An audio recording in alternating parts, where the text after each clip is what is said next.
Please put your hands together for Mike Sclossberg, State Representative, House District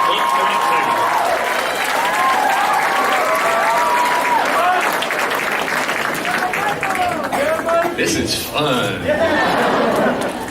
Thank you very much, everyone. My name is Mike Sclossberg. I have the privilege of being your state representative in the 132nd District. I am also a Mulenberg alum, class of 2005, and the former president of the Mulenberg College Democrats. So it's good to be home.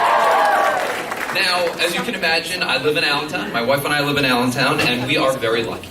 We have a wonderful 5-year-old little boy named Oren and a 3-year-old little girl named Ayla, who is amazing.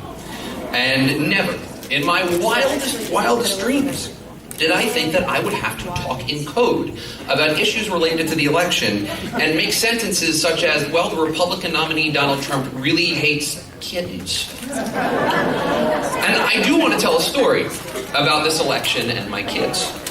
Like many parents, we have struggled with how to talk about this election in an age-appropriate way. So, in the end, we settled on telling our kids that Hillary Clinton is a really, really good person who wants to do really, really nice things for this country, and Donald Trump is a very nasty person who says kind of nasty things about other people. So one day, the 4 of us are in the car. We get to our destination, and Oren suddenly, out of nowhere, goes, "Mommy, Daddy, Donald Trump doesn't say nasty things. He doesn't lie about other people." And we're really taken aback by this. We turn around, we look at him, and I look at my son, and I say, "Oren, where did you get this from?" And he says the name of another little boy in kindergarten. My wife and I both sigh. It's like, oh, great. How do we walk this line? So we explain 2 things. First, and this is probably a good lesson for the adults in this room, don't get into a fight with a friend over the election. Totally not worth it. And more importantly, in a democracy, a disagreement is good. People should feel differently about important issues, and that's okay. But then we transition into talking about Donald Trump. And I say to Oren, well, look, it's okay that your classmate thinks that, it really is, but your mommy and I really disagree. I point at Oren's younger sister, Ayla, who's strapped in the car seat next to him. I say, Oren, Donald Trump says very nasty things about women and girls. He thinks that because Ayla's a girl, she can do less. Do you think that because Ayla's a little girl, she can do less things than you can as a little boy? Or do you think that Ayla should be treated like property, like a toy, like a stuffed animal? And his eyes get real big. He says, no, Daddy, no. And I say, Oren, you have classmates who have darker skin than you, right? And he actually has to think about it for a minute, and I think that just spoke volumes about the innocence of little kids. But he goes, oh, yeah, I do. And I say, well, Oren, Donald Trump says very nasty things about people with darker skin. He thinks that some people are bad just because they look different than you or I. Do you think that's right? And his head starts whipping from side to side. He says, no, that's not right. And in the most basic terms, in language that even a 5-year-old can understand, that is this election. This election is not just about policy. It is not just about our values. It is about our fundamental decency as the American people. And at its core, that is what will be determined on November the 8th. Now, that being said, I do have a word of caution. Do not allow us to fall into the trap of only discussing Donald Trump and his many, many foibles. Donald Trump may be the living personification of the person that every father fears their daughter will bring home one day and introduce as their new boyfriend.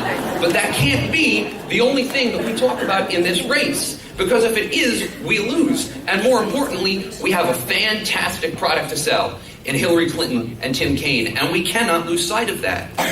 As someone who regularly fights these battles in Harrisburg, these are issues that I can completely sympathize with. Do we want someone who's going to fight for all of our schools, from the richest of the rich to the poorest of the poor? Do we want someone who's going to relieve student debt?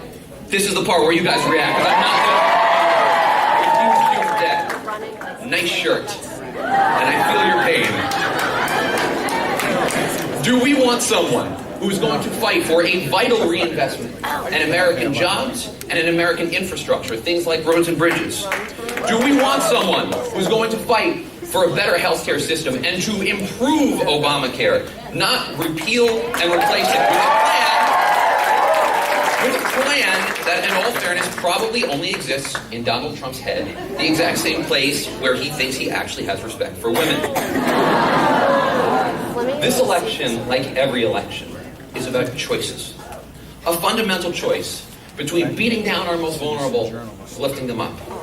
A choice between racism and inclusion, misogyny and sexism, a hair-trigger temper or a calm hand, bluster or truth, bullying or friendship, pessimism or optimism, fear and hope, and the promise of false change versus the progress of someone who is actually delivered. It's not enough to just vote.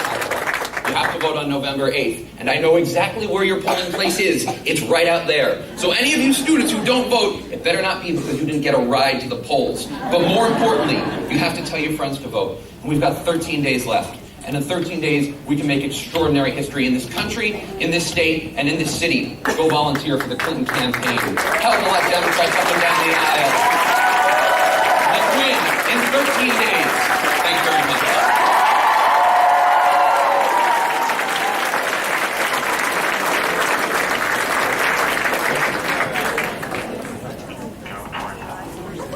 Ladies and gentlemen, please welcome Joe Torsella, candidate for Pennsylvania Treasurer.